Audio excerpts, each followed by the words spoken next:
Okay, class, we're still in week one. We're talking about soils, and so this is a continuation of the first video. We're looking today at a soil profile. This is made up of layers, what you see behind me. These layers are called horizons. The horizons are of different thicknesses, and some of these horizons are the same. I can see the material is the same here behind me, but you can see the thicknesses are different as we're near a drainage, and this stuff was laid down during periods of flood where material was deposited, and then the drainage cut deeper into it, exposing these thicknesses. The highest layers, the uppermost layers, are weathered the most. They're exposed to the elements.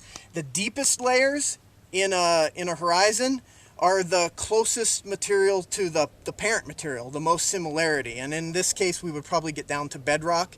That bedrock would be a reflection of the parent material. A lot of this material, because it's been deposited from parent material from other areas, which is unique to sedimentary type of soils and sedimentary types of rock. So as I'm looking at this, I could take this material out and feel for the texture. We're gonna do that. We're looking for sand, silt, and clay. That's what makes up texture.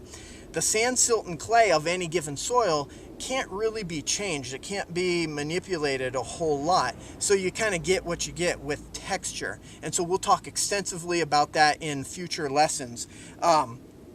In this area, we've had in July, I think right in this area, at least 6 inches of rain, which is more than double the normal rainfall. August has started out pretty dry, but again, we'll keep going through the monsoon. But there is no, for having double the amount of moisture, there's no soil water in the soil. I could dig and dig and dig and not find water. This river wash was flowing, a couple weeks ago at times during intense rainfall, and because it's made up of parent material that's really sandy and coarse, it drains out really fast. So you'll learn some more about soil water. In some areas of the country, that's an important thing where they have to actually drain water away because there's so much water.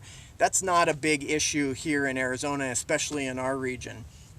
Okay, in almost all situations in Arizona, as growers, we will manipulate these soils to support increased plant growth. So you can, if you look around in the region you're at, the arid regions, soil is not typically the limiting factor, although there's not a lot of nutrition there. It's the rainfall that's the limiting factor.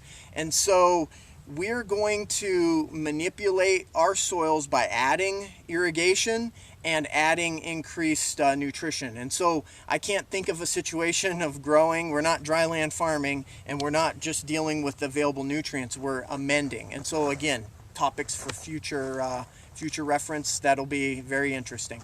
All right, thanks for coming to this profile and this horizon explanation with me.